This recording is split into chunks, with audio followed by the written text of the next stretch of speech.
Hoy nos toca estudiar el capítulo 19, desde los versículos 17 hasta el 21, con el tema el final del anticristo. El final del anticristo. Y dice así la palabra de Dios, Apocalipsis 19, versículos 17 al 21.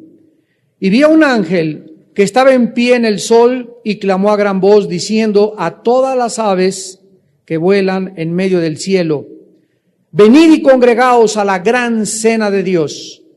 Y tomó una caña de medir para que comáis carne de reyes y de capitanes y carnes de fuertes, carnes de caballos, de sus jinetes y carnes de todos, libres y esclavos, pequeños y grandes. Y vi a la bestia, o sea, el anticristo, a los reyes de la tierra y a sus ejércitos, reunidos para guerrear contra el que montaba el caballo y contra su ejército. Y la bestia fue apresada o capturada, y con ella el falso profeta que había hecho delante de ella las señales con las cuales había engañado a los que recibieron la marca de la bestia y habían adorado su imagen. Estos dos fueron lanzados vivos dentro de un lago de fuego que arde con azufre, y los demás fueron muertos con la espada que salía de la boca del que montaba el caballo, y todas las aves se saciaron de la carne de ellos. Tenemos aquí enfrente de nosotros un pasaje donde la Biblia nos describe la última y la gran batalla de la humanidad en contra de Dios y de su ungido.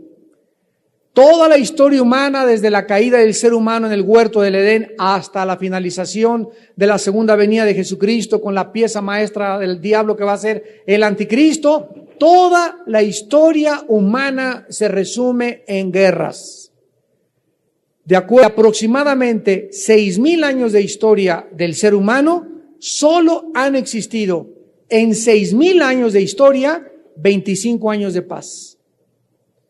O sea que se podría realmente determinar en este momento que la historia humana es una historia donde a través de todas las épocas, desde la época primitiva hasta la época de los tiempos de los patriarcas hasta nuestros días, son guerras y guerras y guerras y guerras del hombre contra el hombre, sin saber el ser humano que realmente no ha estado peleando contra sus semejantes, sino que la guerra que hay en nuestro corazón se debe a la guerra que hay contra Dios.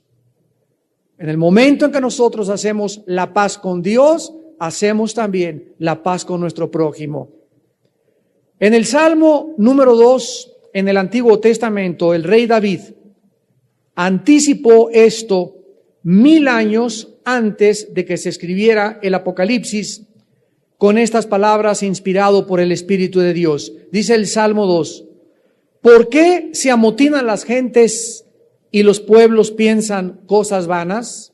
O sea, vemos la historia que son golpes de Estado, guerras mundiales en el siglo pasado, motines, amotinamientos, piratas contra países, contra naciones, revoluciones, conflictos subversivos, guerrillas, terrorismo. Y la pregunta es, ¿por qué este amotinamiento de las gentes? ¿Y por qué los pueblos piensan cosas vanas? Y dice el versículo 2, se levantarán los reyes de la tierra y príncipes consultarán unidos contra Jehová y contra su ungido, diciendo, rompamos sus ligaduras y echemos de nosotros sus cuerdas. La raíz del conflicto, de acuerdo a la Biblia, y del problema de la humanidad, es que el ser humano no quiere ser gobernado por Dios. Dicen en su corazón, rompamos sus ligaduras. O sea, Dios nos ha enviado, significa, nos ha enviado limitaciones, restricciones al pecado humano.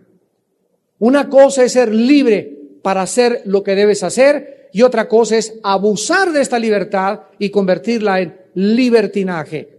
Hacer lo que te da la gana no es ser libre, eso es ser libertino. Hacer lo que tienes que hacer, en esto consiste la libertad.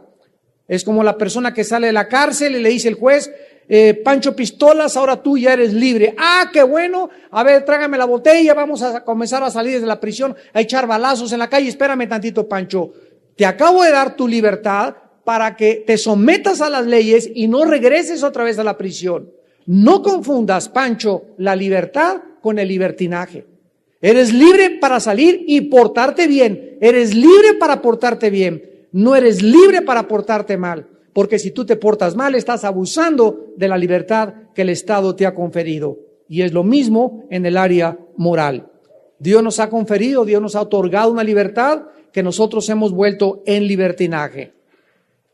El Señor Jesucristo es precisamente en esta segunda venida donde Él va a intervenir para poder detener la locura de la maldad humana. El Señor intervino hace 2000 años cuando murió en una cruz en nuestro lugar y derramó su sangre, pero en esta segunda venida Él va a intervenir para destruir todas las fuerzas de la maldad que existieron sobre la tierra. Vamos a regresar a Apocalipsis 19 y demos inicio al estudio de nuestro pasaje. En el versículo 17 y 18 vemos que un ángel que estaba en pie en el sol, parado en el sol literalmente sin quemarse, porque en el ámbito espiritual las leyes que operan en el mundo cuadridimensional en el que vivimos no operan en los seres espirituales.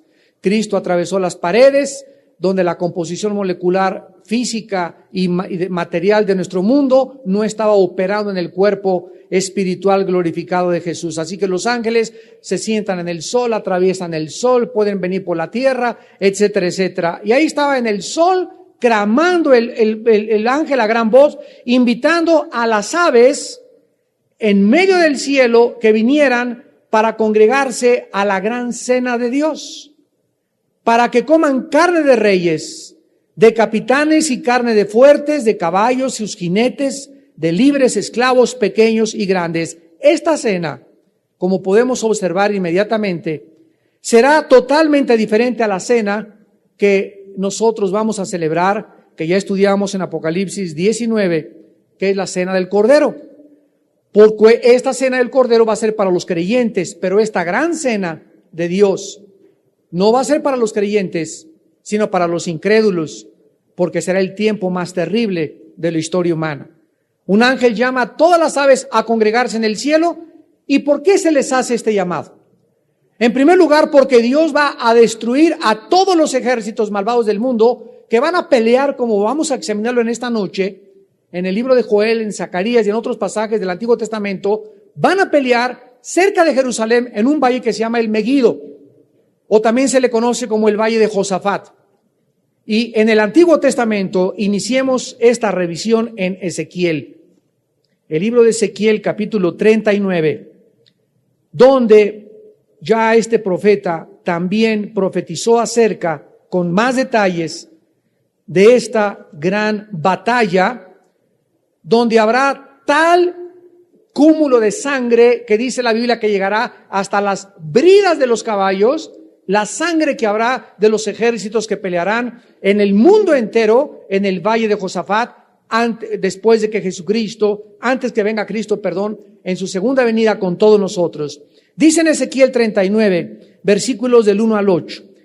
Tú pues, hijo de hombre, profetiza contra Gog y di, así ha dicho Jehová el Señor, he aquí yo estoy contra ti, oh Gog, príncipe soberano de Mesec y de Tubal. La palabra Gog significa en el original griego jefe o líder, o la cabeza de un gran regimiento.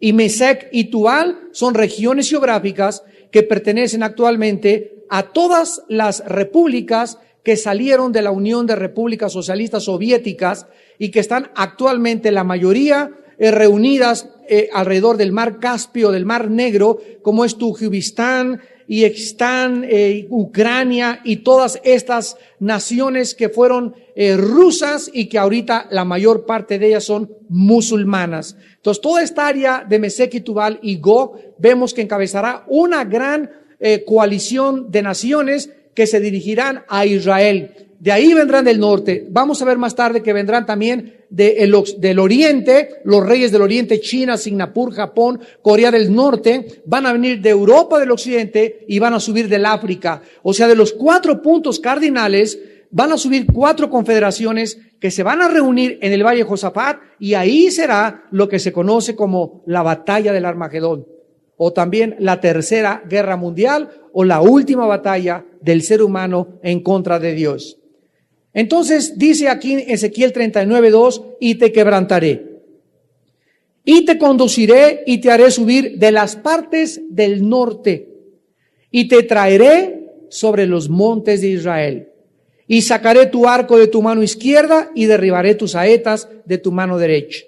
Sobre los montes de Israel caerás tú y todas tus tropas, y los pueblos que fueron contigo, a aves de rapiña, de toda especie, y a las fieras del campo te he dado por comida.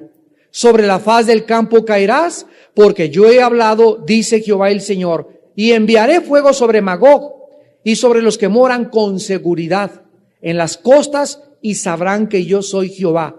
Y haré notorio mi santo nombre en medio de mi pueblo Israel, y nunca más dejaré profanar mi santo nombre. Por esto sabemos que este pasaje está relacionado con la guerra del Armagedón, porque será cuando Dios hará conocer a las naciones enteras que Él es Dios.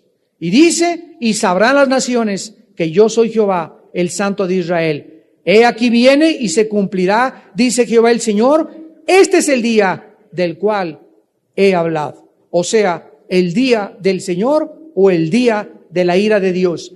Hemos estudiado en Apocalipsis que cuando venga el rapto después de la gran tribulación, porque va a ser acortada la gran tribulación, no sabemos cuánto va a durar, en el momento en que seamos sacados en el arrebatamiento, ese mismo día del arrebatamiento, cae sobre el mundo la ira de Dios, que se conoce como el día de Jehová o la ira de Dios. La Biblia dice que Dios no nos ha puesto para la ira. Y por eso se ha confundido que los cristianos vamos a ser sacados 7 años antes de la tribulación. Eso no lo enseña la Biblia. No hay un solo versículo que diga que no vamos a pasar la tribulación. Todo lo contrario. El anticristo va a perseguir a los cristianos, les va a cortar la cabeza. Los cristianos que no se dejen sellar van a ser muertos como mártires. Van a haber miles de muertos. Estos no son los 144,000 sellados de Apocalipsis 7, porque esos van a ser judíos y esos no van a ser tocados. Así que hay una gran diferencia entre los intocables judíos y entre los judíos y cristianos vivos que el anticristo persiga. Pero después de esta persecución viene el arrebatamiento y cae la ira de Dios. Dios nos promete no estar bajo su ira. Ahora, en Ezequiel 39, versículo 17 al 22, se describe esta cena de Apocalipsis 19 en el mismo periodo histórico en que Ezequiel describe y Juan la última guerra mundial. Dice Ezequiel 39, 17, y tú, hijo de hombre, así ha dicho Jehová el Señor, di a las aves de toda especie y a toda fiera del campo, juntaos y veníos, reuníos de todas partes a mi víctima que sacrifico para vosotros, un sacrificio grande sobre los montes de Israel. Esto nunca ha sucedido, santos de Dios, nunca en la historia. Y comeréis carne y beberéis sangre. Comeréis carne, aquí está, de fuertes, beberéis sangre de príncipes de la tierra, de carneros, de corderos, de machos cabríos, de bueyes y de toros engordados, todos en Basán. Comeréis grosura hasta saciaros y beberéis hasta embriagaros de sangre de las víctimas que para vosotros sacrifiqué. Y os saciaré sobre mi mesa de caballos y de jinetes, fuertes de todos los hombres de guerra, dice Jehová el Señor, y pondré mi gloria entre las naciones. Y todas las naciones verán mi juicio que habré hecho y mi mano que sobre ellos puse. Y de aquel día en adelante sabrá la casa de Israel que yo soy Jehová su Dios. ¿Cómo podemos ubicar entonces los pasajes y los contextos proféticos dentro del marco de la historia en la que el Espíritu Santo los ha colocado? Precisamente estudiando todo el contexto. esta guerra de Ezequiel 39, y la juntamos con Apocalipsis 19, y la vamos a juntar ahorita con Joel capítulo 3, y la vamos a juntar con Zacarías capítulo 2 y capítulo 14, y vamos a tener el cuadro perfecto donde estos 4 profetas hablan y ubican exactamente, vistos desde 4 puntos diferentes de vista, la misma guerra, con la misma descripción en el día en el que el Señor vendrá a juzgar al mundo con justicia. Ahora bien, la movilización, dice en Apocalipsis 19, versículo 19, que la bestia, los reyes de la tierra y sus ejércitos se van a reunir en este lugar geográfico para pelear contra el que montaba el caballo y contra su ejército. Aquí estamos viendo al anticristo junto con varios reyes, con varios gobernantes y diferentes ejércitos. Probablemente están tratando de negociar ahí entre ellos, ¿verdad? Para pelear todos juntos contra el Señor. De alguna forma se conglomeraron ahí. Vamos a ver ahorita las razones que posiblemente los van a hacer reunirse en este lugar geográfico, pero ahí van a estar reunidos. Y vamos a comenzar a tratar de contestar preguntas que surgen inmediatamente en nuestro estudio. Por ejemplo, ¿cómo es posible que tantos ejércitos puedan llegar a reunirse en un solo lugar? Esto no lo hemos visto más que en la guerra del Golfo Pérsico. En 1990, cuando solo 29 naciones se reunieron ahí con ejércitos, mandaron para poder sacar a Saddam Hussein de la nación de Kuwait. Y las demás guerras mundiales, aunque la mayoría se han peleado en Europa, casi nunca en la historia se han reunido en un solo lugar más de 10 o de 15 países para pelear. Repito, un botón de muestra es la guerra del Golfo Pérsico en 1990, y aquí estamos hablando ya de más de 50 naciones. Ahorita se calcula que somos como 140 naciones en el mundo. Pero vamos a contestar esta pregunta, y además, ¿y si la guerra va a ser llevada al cabo de los tiempos en la tierra de Israel? ¿Por qué molestarse con infantería? ¿Por qué las naciones al final de los tiempos van a molestar con puros soldados reunidos en un solo lugar, cuando actualmente las naciones, lo sabemos, tienen o tenemos las armas más sofisticadas que existen ya en la historia del mundo? Por ejemplo, en la Segunda Guerra Mundial, para que tengamos una idea de a qué grado de tecnología hemos llegado militarmente. En la Segunda Guerra Mundial, cuando un avión B-52 bombardero soltaba una bomba, hagan de cuenta que esta monitor era el blanco, el margen que tenían de error en la Segunda Guerra Mundial, o sea, pasaba el avión y tenían un margen de error como de 150 metros máximo, que podían llegar lejos del blanco. O sea que el margen de error era, vamos a ponerle para ser generosos, de 100 metros de donde caía la bomba. En la guerra del Golfo Pérsico se usaron por primera vez las bombas inteligentes con 2 centímetros de marco de error. 2 centímetros. O sea que había una posibilidad contra 100 o 2 de que cada bomba que soltaban en la guerra del Golfo Pérsico no cayera en el blanco. Era 1 o 2% contra 98% de que no cayera en el blanco. Se llamaban bombas inteligentes. Los misiles Tomahawk, por ejemplo, que comenzaron a ser disparados desde el Golfo Pérsico y desde el mar Mediterráneo contra Kuwait y contra las tropas de Irak en el Golfo, en la guerra de 1990, eran disparados desde portaaviones. Y todos los misiles Tomahawk disparados desde portaaviones, solamente los portaaviones los pueden disparar, en la punta trae una computadora. Entonces, el misil sale disparado y lleva un programa en la computadora de la punta del misil, para que si el misil se encuentra una montaña, por ejemplo, el misil haga esto: evade la montaña, se va por arriba de la montaña, baja la montaña y sigue su curso hasta pegar donde tiene el programa su blanco. Tenían 1% los misiles Tomahawk de poder fallar también sus blancos. Y eran lanzados, estamos hablando, a más de 1,500, 2,500 kilómetros de distancia. Esta es la sofisticación que tenemos actualmente del armamento y la tecnología de la milicia del siglo XXI. Entonces, ¿por qué van a juntar a tanta infantería cuando desde lejos pueden mandar misiles? Y la razón es muy simple: los ejércitos del anticristo y la mayor parte de las naciones que se van a reunir ahí van a tener como objetivo tratar de preservar la tierra de Israel y sus recursos naturales. En los tiempos finales, esto es exactamente lo que sucederá.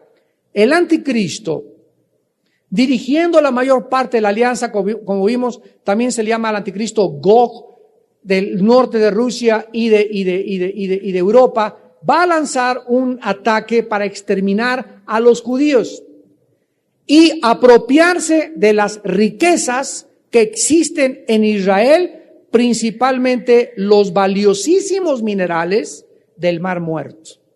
Se calcula que hay billones de dólares en el Mar Muerto en recursos minerales, independientemente, como lo vamos a ver más adelante, del petróleo en el área que existe cerca de Israel. Para estos tiempos, miles de judíos ya habrán sido salvos. Y esto es lo que significa la declaración en Apocalipsis 19:19, que van a reunirse para guerrear contra el que montaba el caballo y contra su ejército. O sea que realmente esta declaración significa que están peleando contra el pueblo de Dios. ¿Se acuerdan ustedes en Hechos 9:4 cuando Cristo se le aparece a Pablo? Pablo iba en su caballo con las cartas de los líderes religiosos persiguiendo a los cristianos. Y lo tumba en el camino a Damasco un rayo de luz de su caballo y oye una voz que dice: Saulo, Saulo, ¿por qué me persigues? En ese momento Pablo pudo haber dicho: yo no sé quién eres, pero yo no estoy persiguiendo a ti. Yo estoy persiguiendo a una secta que se llaman los cristianos. Pero cuando Cristo le dice: ¿por qué me persigues a mí?, Cristo se estaba identificando con su pueblo. O sea, perseguir a los cristianos es perseguir a Jesús. Por eso es tan grave y tan peligroso perseguir a un hermano. Tú hablas mal de un hermano, persigues mal de un hermano, chismeas de un hermano que sea cristiano, estás haciéndolo al cuerpo de Cristo. Es como si agarraras un desatornillador y te lo clavaras y te hicieras mal. Si tú te lastimas una mano, afectas todo tu cuerpo. Si te cortas una oreja, todo tu cuerpo sufre. Si le haces daño a un cristiano, le haces daño a todo el cuerpo de Cristo.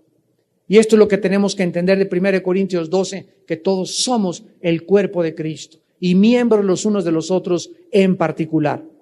Entonces, esto es lo que significa, ¿verdad? El anticristo no usará armas atómicas, porque no solo destruiría los recursos naturales de la tierra y los pozos de petróleo, sino que también podría, si usara armas atómicas, tener alguna agresión de venganza de otras naciones que al ver que estaban usándose bombas atómicas o armas no convencionales en el Medio Oriente, las otras naciones podrían también levantar sus armas contra la guerra.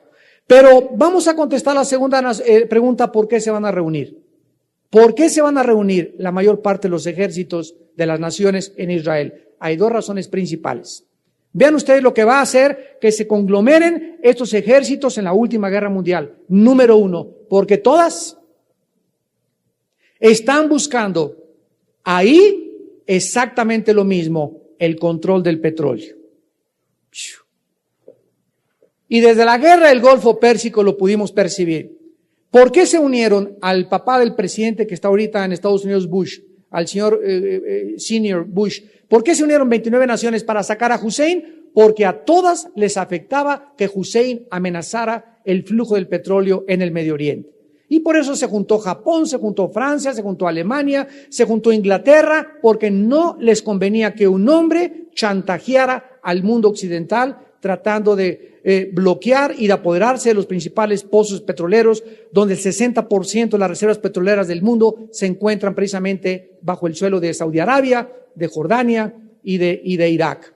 Entonces, si algún ejército marchara hacia el Medio Oriente para tratar de apoderarse del petróleo, todos sabemos lo que sucedería. Lo mismo que le sucedió a Saddam Hussein en Kuwait en la primera guerra del Golfo Pérsico en 1990. Las naciones del mundo se unieron en esta época para defender sus intereses todos, porque ¿qué nación existe ahorita que no dependa del petróleo? La situación en los últimos tiempos en el Medio Oriente se va a volver a repetir. Veamos algunos pasajes, por ejemplo, en el libro de Joel. Este profeta Joel es uno de los profetas más peculiares porque describe casi en todos los pasajes en los que él narra, Joel, la Tercera Guerra Mundial y los últimos días del mundo, casi desde Pentecostés hasta nuestros días. En Joel 3, versículo 9 al 16, dice: proclamar entre las naciones, proclamar guerra. Despertad a los valientes, acérquense, vengan todos los hombres de guerra. Forjad espadas de vuestros asadones, lanzas de vuestras hoces, diga el débil, fuerte soy. Juntaos y venid, naciones todas de alrededor, y congregaos, haz venir allí, oh Jehová, a tus fuertes. Despiértense las naciones y suban al valle, ¿de dónde? Al valle de Josafat, porque allí me sentaré para juzgar a todas las naciones de alrededor. Aquí el Espíritu Santo nos ha revelado que el lugar geográfico, sabemos en Mateo 25, del 31 al 46, que cuando venga el Señor vendrá a separar a los cabritos de las ovejas, y que dice, y juzgaré a las naciones. Y este profeta dice que va a ser ahí, en el valle de Josafat, donde Dios se sentará para juzgar a las naciones en la persona de su Hijo Jesucristo. Dice el versículo 13, echad la hoz, porque la mies está ya madura. Venid, descended, porque el lagar está lleno. Rebosan las cubas, porque mucha es la maldad de ellos. Muchos pueblos en el valle de la decisión, porque cercano está el día de Jehová en el valle de la decisión. El sol y la luna se oscurecerán y las estrellas retraerán su resplandor. Y Jehová rugirá desde Sión y dará su voz desde Jerusalén. Temblarán los cielos y la tierra, pero Jehová será la esperanza de su pueblo y la fortaleza de los hijos de Israel. Y conoceréis que yo soy Jehová vuestro Dios, que habito en Sión, mi santo monte, y Jerusalén será santa y extraños más por ella. Aquí se nos describe el momento de la guerra y lo que va a suceder después de la guerra, la paz mundial y el establecimiento del reino de Dios, Jesucristo, en este mundo. Vayamos ahora al libro de Zacarías. Después de Joel, bríncate algunos libros. Es el penúltimo libro del Antiguo Testamento, Zacarías capítulo 12. Y este otro profeta también nos describe con mucha claridad la última guerra final de la humanidad. Y este profeta describe a la ciudad de Jerusalén como la mecha que encenderá y prenderá y será la causa de la Tercera Guerra Mundial, la ciudad de Jerusalén. Es interesante, antes de leer esto, que el extinto ya Yasser Arafat no quiso firmar nunca el tratado de paz con los judíos hasta que no les garantizaran que Jerusalén quedaría en manos de un Estado palestino. Él anhelaba que fuera Jerusalén la capital de los palestinos, cuando ni siquiera Jerusalén aparece nunca en el libro del Corán. Esto ya fue, ¿verdad?, capricho de este señor. Quién sabe dónde lo tendrá Dios ahorita. Pero este hombre, ¿verdad?, buscó la ciudad de Jerusalén, y nos damos cuenta que Jerusalén, siendo una ciudad tan insignificante en la historia, e Israel siendo un país tan minúsculo, donde la Biblia le llama a Israel el ombligo de la tierra. En Ezequiel así le dice, que es el centro, el ombligo de la tierra. Y está uniendo, ¿verdad?, toda la parte norte, está uniendo a la parte asiática y la parte, 3 continentes ahí es el centro de los 3 continentes y el punto de reunión de 3 líneas que cruzan. Ahí está Israel en el centro. Y a pesar de ser un país tan pequeño, tan minúsculo en comparación con todas las casi 20 naciones árabes que lo rodean, es el país donde más conflictos ha habido en la historia, y actualmente en el siglo XXI es el centro de la controversia geográfica, histórica y militar, política y económica del mundo entero, Israel. ¿Por qué? Porque a Dios le plació escoger a Israel como el termómetro de las naciones, para que nosotros como su pueblo también supiésemos que de acuerdo a lo que sucede en Israel, está marcando la temperatura de los tiempos en que estamos viviendo en el siglo XXI. Dice aquí en Zacarías 12, versículo 2, he aquí yo pongo a Jerusalén por copa que hará temblar a todos los pueblos de alrededor contra Judá en el sitio contra Jerusalén. Aquí se profetiza que todos los pueblos de alrededor se van a reunir para sitiarla.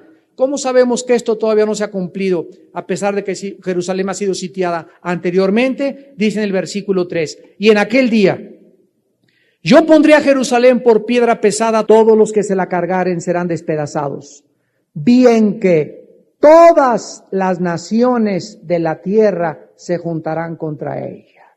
Y esto es lo que describe Apocalipsis 19, el pasaje que estamos estudiando, cuando el anticristo con toda la confederación europea, viniendo con Gog del norte de Rusia y la confederación de los reyes del oriente y de África y del occidente, se reúnan ahí en el valle de Josafat, en el valle del Megido, para pelear por última vez en contra de Dios y de su ungido. Dice aquí mismo en Zacarías 12, versículo del 9 al 10, y en aquel día yo procuraré destruir a todas las naciones que vinieren contra Jerusalén. Es lo que estamos viendo en Apocalipsis 19. Versículo 10, y derramaré sobre la casa de David y sobre los moradores de Jerusalén espíritu de gracia y de oración, y mirarán a mí, a quien traspasaron, y llorarán como se llora por hijo unigénito, afligiéndose por él como quien se aflige por el primogénito. Vemos pues que todos estos acontecimientos y sucesos tendrán su cumplimiento cuando Cristo, dice Apocalipsis 1:9, mirarán al que traspasaron y todas las tribus de la tierra harán lamentación por él. Dice Romanos 11, 25 y 26, y cuando venga el libertador de Sión, todo Israel será salvo. Dice Daniel 9, 24 al 25, en las 7 semanas, que son 70 semanas de la profecía, cuando se acaban de cumplir las 7 maldiciones que tiene Israel todavía, entonces vendrá el Mesías y su pueblo se volverá otra vez y serán injertados, Romanos 11, al olivo, junto con el pueblo de Dios que somos la iglesia.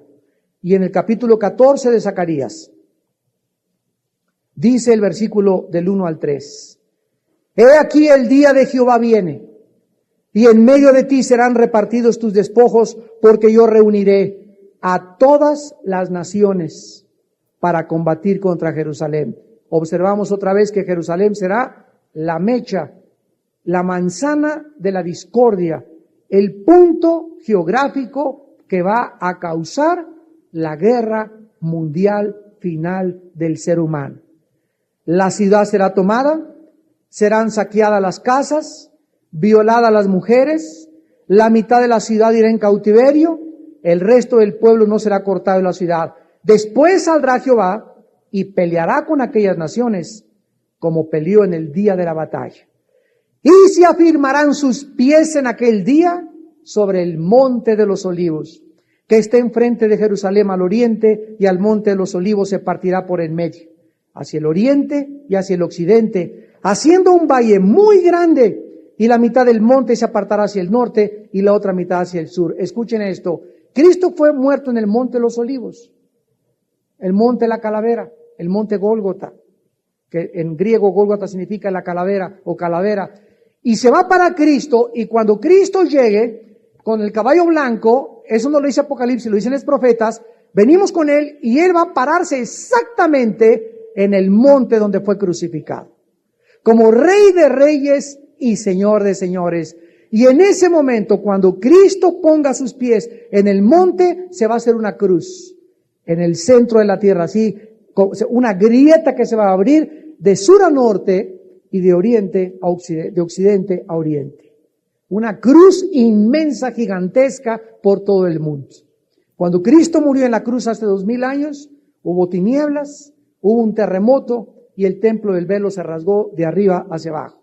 Ahora, cuando Él venga, se hará una cruz inmensa, como una grieta, un abismo gigantesco en la tierra, hablándonos que Él viene ahora a juzgar a los vivos y a los muertos. El punto es el siguiente. Cuando el anticristo y la confederación de naciones, vayamos a Daniel ahora, Daniel 11, antes de Zacarías, vamos para atrás, y antes de Oseas está Daniel. Y el profeta Daniel nos describe la forma como el anticristo va a avanzar en el Medio Oriente.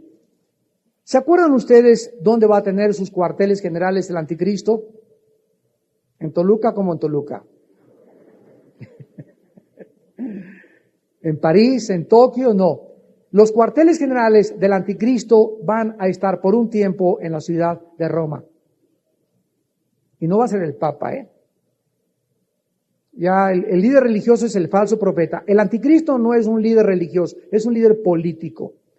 Y después el anticristo, como ya lo vimos en Apocalipsis 18, en la ciudad comercial que va a ser Irak, va a trasladar va a ser llevado a la tierra. En Zacarías 5 se encuentra esa profecía, va a ser llevado el punto del comercio a la tierra de Sinar. ¿Se acuerdan en Zacarías 5? Del 5 en adelante, que lo vimos también ya, el último comercio mundial de Irak. Y ahí se va a convertir el centro del comercio mundial Irak.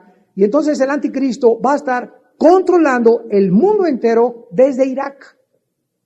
Ahí va a ser, se le llama al anticristo el asirio. Más de 10 veces en el Antiguo Testamento lleva ese nombre, el asirio. Y Asiria era el imperio que gobernaba neobabilónico, que gobernó casi todo lo que es Siria ahorita y lo que es actualmente la región geográfica de Irak.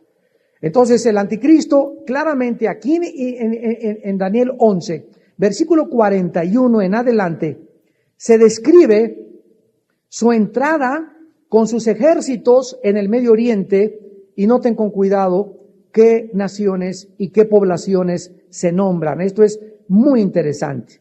Entrará a la tierra gloriosa, o sea, Israel, Jerusalén, y muchas provincias caerán, mas estas escaparán de su mano. Edom, que actualmente se conoce con el nombre de la ciudad de Petra, está un poquito al sur del mar Rojo, donde fue la destrucción de Sodoma y de Gomorra, y donde se encuentran la mayor parte de las riquezas minerales que hay actualmente en Israel. Ahí está abajo la ciudad de Petra. Es una ciudad preciosa a la que entras por pasadizos, así casi un caballo apenas puede entrar. Pues ahí también hemos visto que se va a esconder la mayor parte de los judíos. Y precisamente porque ahí se van a esconder sin que lo sepa él, no van a caer en sus manos. Y la otra provincia que el anticristo no va a tocar va a ser Moab, que actualmente Moab y Amón es lo que se conoce como Jordania. La Jordania moderna es el Moab de las tierras bíblicas. Ahora sabemos que Jordania, el rey Hussein, que murió hace algunos años, ahorita está su hijo, en las 3 guerras contra Israel traicionó a los judíos. ¿Y saben de dónde vienen? La mayor parte de los jordanos vienen de la descendencia de Lot.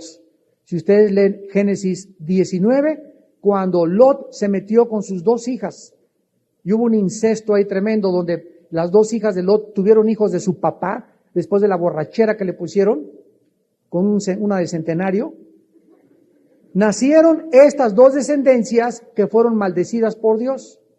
Entonces vemos cómo a través de toda la historia las maldiciones se van transmitiendo, son detenidas cuando alguien en la familia se convierte. Y son inmediatamente abortadas en cuanto alguien se convierte y comienza esa persona que se convirtió a interceder por los demás miembros de su familia. Por ejemplo, les voy a dar un ejemplo. Si mi bisabuelo se murió del corazón, mis abuelos se murieron del corazón, mi papá se murió de un ataque cardíaco, hay un 80% de probabilidades que yo y mis hijos tengamos esa misma maldición de herencia. Pero si yo me convierto y comienzo a orar, se puede abortar esa herencia y al mismo tiempo tenemos que cooperar con Dios con nuestra alimentación. En el nombre de Cristo rompo toda maldición. Una Big Mac, por favor. En el nombre de Cristo reprendo este cáncer y comes grasas, comes colesterol, comes triglicéridos. Dios no se hace responsable de nosotros en el momento en que nosotros no colaboramos con Él. Tenemos que entender, hay una parte que le corresponde a Dios hacer y Él la hace. Él es fiel a su pacto. Si yo cumplo mi parte. Es un pacto, es un convenio entre dos seres, ¿verdad? El ser supremo y los seres humanos caídos y perdonados por la sangre de Cristo. Pero si nosotros no colaboramos con Dios y no cooperamos en nuestra salud y en el ejercicio, Dios no se hace responsable. Sacas un carro de la fábrica y te dan una garantía si le vas y les haces los cambios de aceite que el manual dice cada 5,000 kilómetros. Ahora los vehículos nuevos ya son cada 15,000 kilómetros. Pero si tú no le haces los cambios de aceite a tu carro y comienzas tu carro chucu o echar humo y lo llevas y te dan cuenta que no están sellados los cambios de aceite, no te hacen válida la garantía porque no colaboraste con el fabricante. Y lo mismo pasa con Dios, amigos y santos de Dios. Entonces tenemos que entender esto, que Dios no se hace responsable cuando nosotros no colaboramos con Él. Dice en el versículo 42 de Daniel 11, extenderá su mano contra las tierras de Egipto, o las tierras, y no escapará, el país de Egipto. Se apoderará de los tesoros de oro y plata, de todas las cosas preciosas de Egipto, y los de Libia y de Etiopía le seguirán. Tu padrino Muammar Gaddafi. Este hombre, Libia, que es un país africano al norte de África, se va a unir, de acuerdo a la Biblia, junto con Etiopía y van a formar parte del ejército del anticristo. Egipto es interesantísimo, que es el único país que ha defendido a los judíos. Precisamente uno de los presidentes de los últimos 20, 30 años de Egipto, Anwar Sadat, lo mataron los musulmanes por haber firmado un tratado de paz con los judíos. Entonces vemos que Egipto volverá otra vez a unirse a Israel en los últimos tiempos, por lo cual el anticristo lo va a perseguir. Y termina este pasaje en el versículo 45, y plantará las tiendas de su palacio entre los mares y el monte glorioso y santo, mas llegará a su fin y no tendrá quien le ayude.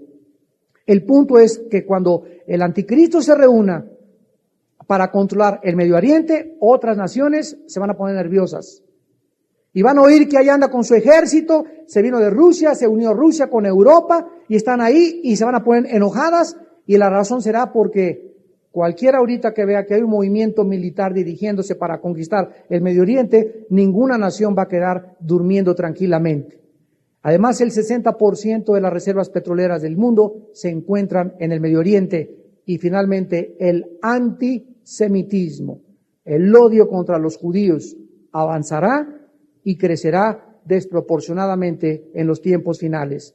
Se van a reunir 4 confederaciones de naciones. Número 1, los reyes del Oriente, Apocalipsis 16, que podemos decir que son ahí árabes, chinos, Singapur, Corea del Norte, Japón, etcétera, etcétera. Los reyes del norte, Israel, incluyendo Rusia.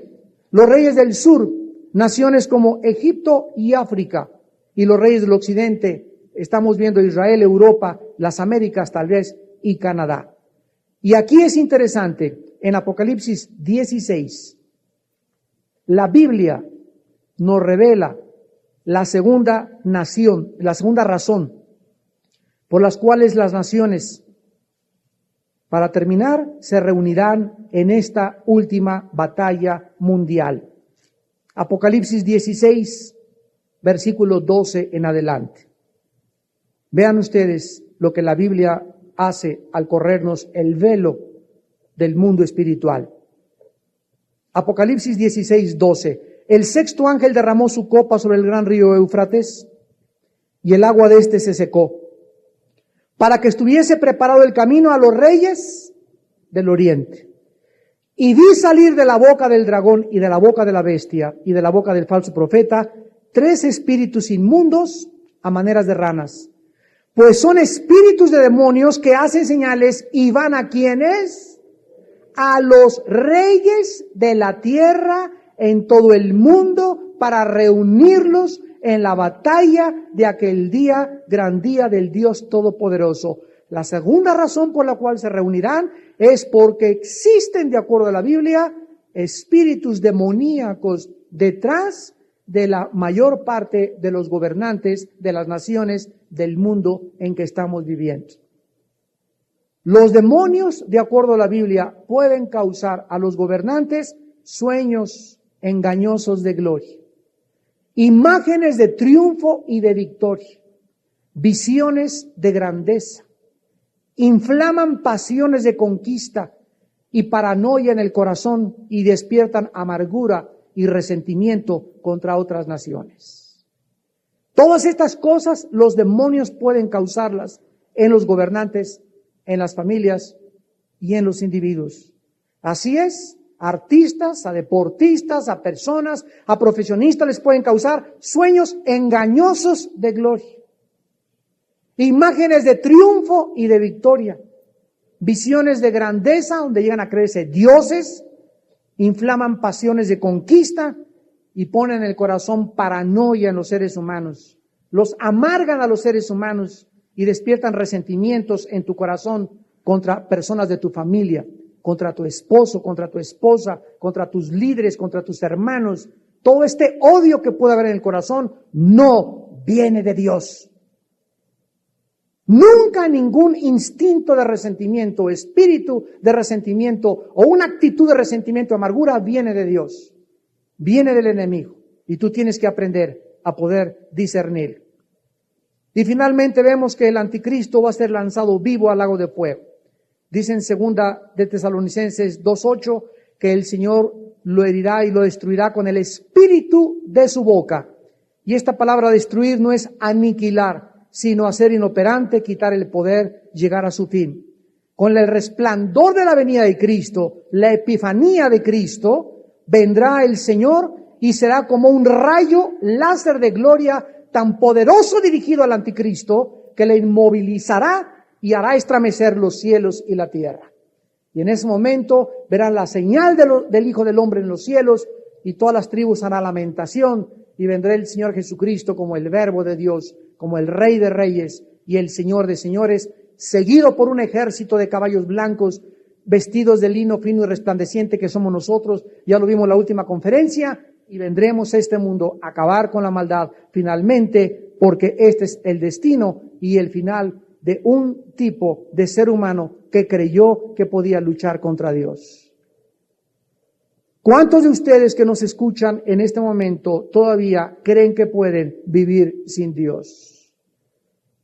Y piensas de esta manera porque te crees que tú eres Dios. Si tú me dices que no crees en ningún Dios, es porque tú te has hecho a ti mismo un Dios. Una persona que dice que no necesita a Dios es una persona que ha creído que es autónoma, que se puede gobernar a sí misma. Y déjame decirte que tú no eres Dios, que tú no te creaste ni tampoco tienes destinado cuándo vas a morir. Tus manos, tus pies, tu cabeza, mi cuerpo y todo lo que existe alrededor, el aire que respiramos, le pertenece a Dios. Él es soberano y Él te concede en esta noche su misericordia al llamarte al arrepentimiento y decirte: arrepiéntete de tus pecados. El tiempo está cerca. Bienaventurados los que oyen y leen las palabras de la profecía de este libro del Apocalipsis, porque el tiempo está cerca. He aquí vengo pronto, dice el Señor, y mi galardón para recompensar a todos los valientes que creyeron en mí. Pero por la dureza de tu corazón y por tu corazón no arrepentido, atesoras ira para el día de la ira y de la revelación del justo día de la ira de Dios. Inclinemos nuestra cabeza por algunos momentos. Y Padre, queremos darte gracias por este panorama profético que tu Espíritu Santo nos ha enseñado en esta hora. Gracias por mostrarnos las cosas como van a ser, para que nosotros sepamos que así, si así va a acabar el mundo, cómo debemos de vivir una vida santa y pía. ¿Cuánto más debemos de purificarnos? ¿Cuánto más debemos de luchar contra el pecado día a día, que saca sus cabezas y que nos quiere dominar? Pero el pecado ya no tiene por qué gobernarnos, porque mayor es el que está dentro de nosotros. Padre, te damos gracias por la victoria que tú le diste a tu Hijo en la cruz del Calvario, al vencer el pecado, la muerte y a Satanás. Gracias porque ahora nada nos puede separar nunca ni en la eternidad, porque somos tuyos para siempre. Y seguiremos en esta vida perseverando en la fe, luchando por la buena batalla, peleando por el reino, viviendo para tu causa, echando mano de la vida eterna. Gracias, Padre, porque teniendo tan grande nube de testigos a nuestro alrededor, de todos los héroes de la fe y de todos los hombres y guerreras de la historia, corramos con paciencia la carrera de la fe, despojándonos de todo peso y de pecado que nos asedia, puesto los ojos en Jesús, el autor y consumador de la fe, para que vuestro ánimo no se canse hasta desmayar. No te desanimes, amado hermano, amada hermana en Cristo, el Señor está contigo. Sé valiente, hombre de guerra, mujer guerrera. He aquí estoy contigo y no te dejaré, dice el Señor. No te desampararé, pero tú haz tu parte. Tú haz tu parte, cuida tu cuerpo, cuida tu mente, cuida tu espíritu. Esfuérzate y sé valiente en estas tres áreas. Y el mismo Señor podrá unir nuestro alma, cuerpo y espíritu en su venida, porque fiel es el que nos llamó, el cual también lo hará. En esta noche tal vez haya personas que le van a entregar su vida por primera vez al Hijo de Dios. Ahora que tienes la oportunidad en esta noche de abrirle tu corazón a Jesucristo, no te endurezcas. El pecado endurece el alma. Hoy tu corazón ha sido preparado. Esta hora es la hora de tu decisión. Dios te trajo en este momento para tu momento especial en el que tú vas a escoger entre cielo e infierno, entre Cristo o el diablo, entre la vida eterna o tu autodestrucción. Si Dios es Dios en esta noche, ahí en tu corazón, dile: Padre, perdona mis pecados. Me arrepiento con toda mi alma de mi vida y de todo lo que te he ofendido en el pasado. Creo que en la cruz tu Hijo pagó en mi lugar con su sangre por mis pecados. Y te pido, Jesús, que entres a mi corazón en este instante como mi Dios y mi Salvador. Transfórmame y dame la fuerza para esperar tu día, ese día maravilloso que será de juicio para el mundo y de la redención de mi cuerpo para mi vida, para tu gloria eterna. Amén.